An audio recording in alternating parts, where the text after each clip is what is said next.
устаз жакында атам 58 жашында кайтыш болду. Аллах мээримин алган болсун, атам тирүүлүгүндө кол ачык, карыз берсе кечип жиберген. Караңызчы, үнөмчүл, убакытка так, бизге жакшы тарбия берген, орозону жыл сайын кармаган милициянын подполковниги наамына эмгеги менен жеткен үлгүлүү инсан эле дейт. Бизде баягы милиция десе, ГАИ десе, прокурор десе, ККМБшник десе мындай эле карай берет го. Жок, Кудайдан корккон адамдар бар.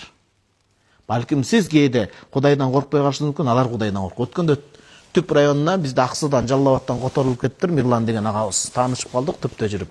Атам менен жүргөндө аябай ыраазы болдум. Кичипейилдүүлүгү, тарбиясы, намаз окуган укмуш жөнөкөй экен да. Анча-мынча молдодон андай жөнөкөйлүк көрө албайсың да, сөзүн ачыга.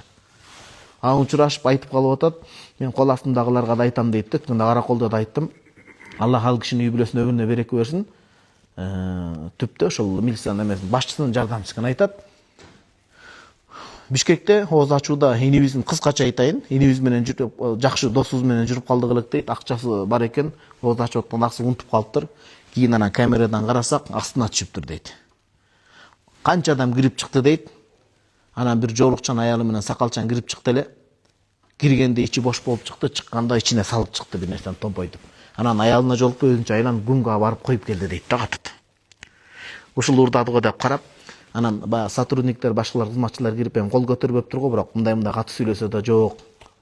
Мен алган эмесмин деп танып тура бер дейт. Анан адам менен сүйлөшүүнү билиш керек деп анан мен кирип, келем экөөбүз мусулманча сүйлөшөлү, бул жерде күчтүн кажети жок.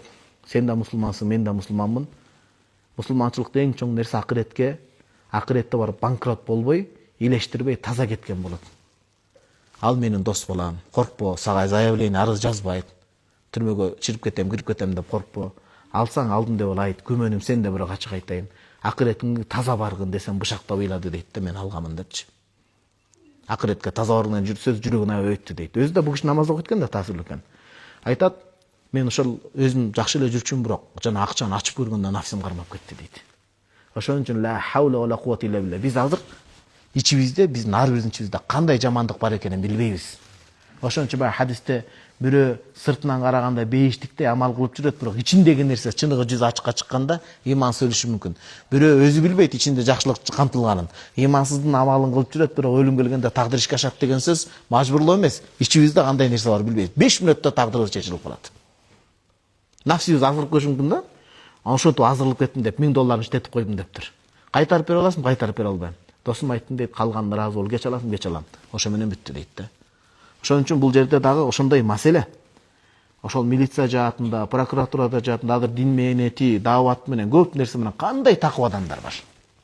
Бүгүн эле мынакей атын айтып болгондо өтө чоң гос жумушта иштеген адам ошондо күч структураларында кел атканда сиз карыкка күбөсүз да. Туурабы? Бүгүн күбөсүз, эч нерсе эмес.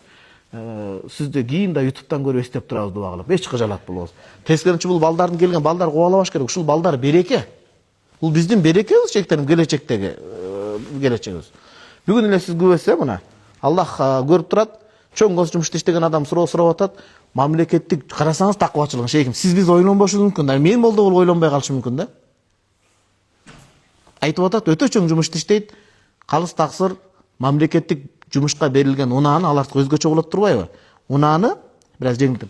Мен жайкы биринчи күнү жумуштан эс алууга чыгам, бирок ошону көлгө келип кетүүгө айдасам болобу деп сурап атат да. Жок, айдасаңыз болбойт. Эмнеге? Анткени ал мамлекет чөйрөдө берген. Бир гана эгерде жөнөкөй машина менен келсеңиз, өмүрүңүзгө коркунуч туула турган болсо, ал учурда анда беркин айдасаңыз болот. Ал чоң жумушта иштегенден коркунуч көп да алга. Өчөшүп жүргөндөр болот, башка болот мисалы. Ошондой өлтүрүп кетүү адамдар кыйын азыр кек сактаган. Ушундай коркунуч болсо анда жана унааны алсаңыз болот. Анан жакшынакай болуп эч ким тааныбай башка болуп атса, анда жөнөкөй эле өзүңүздүн унаңыз менен келесиз. Мамлекеттик унааны жумушка гана пайдаланасыз. Кайра окуйунчу, сиздин сурооңуз мага абдан жакты. Ассаламу алейкум устаз дейт. Аллахым ыраазы болсун, илимизге береке берсин. Устаз, жакында атам 58 жашында кайтыш болду. Аллах мээримин алган болсун. Атам тирүүлүгүндө кол ачык, карыз берсе кечип жиберген, үнөмчүл. Сонун адабий тилинде жазыптыр. Экономикага жакшы маани берет деп атат да, сарамжал.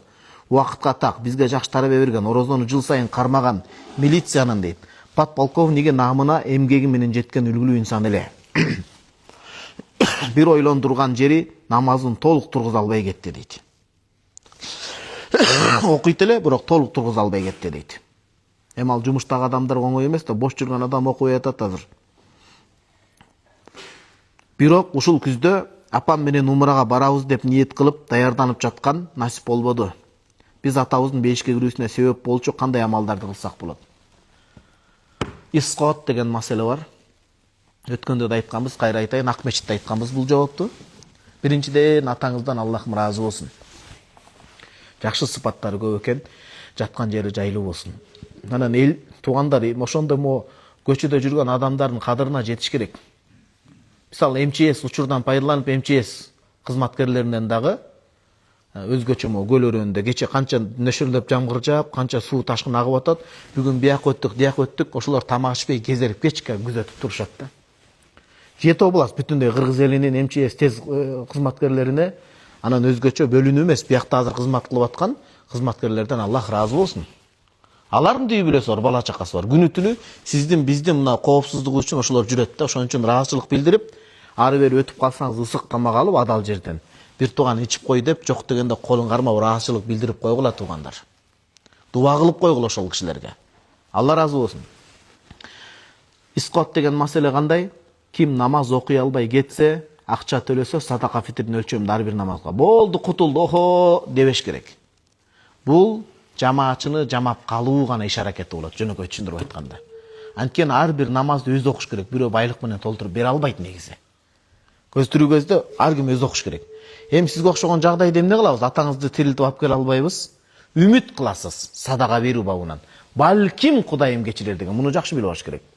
Ар бир күндүк намазын окуй албай калган, жетишпей калган намаздарын эсептеп чыгып, ар бир намаздын ордуна садака фитр берип, бүттү деп көңүл жай берип жатып калбаңыз. Балким ушунун урматына, садаканын урматына, бейбечаранын дуасына Аллахым кайсы бир күнөөсүн кечирер деген жеңилдик. Бирок көзү тирүү адамдар ушунча болот экен дебеш керек. Ар бир жооп берип калат. Садака көбүрөөк топтоңуз, илим окуган адамдарга жардам бериңиз. Жакшы болот. Сиз жашаган жер эмнеге муктаж? Мечит жок болсо мечит куруп бериңиз. Мечит бар болсо бейтапкана куруп бериңиз. Бейтапкана бар болсо билимкана куруп бериңиз мектептерде.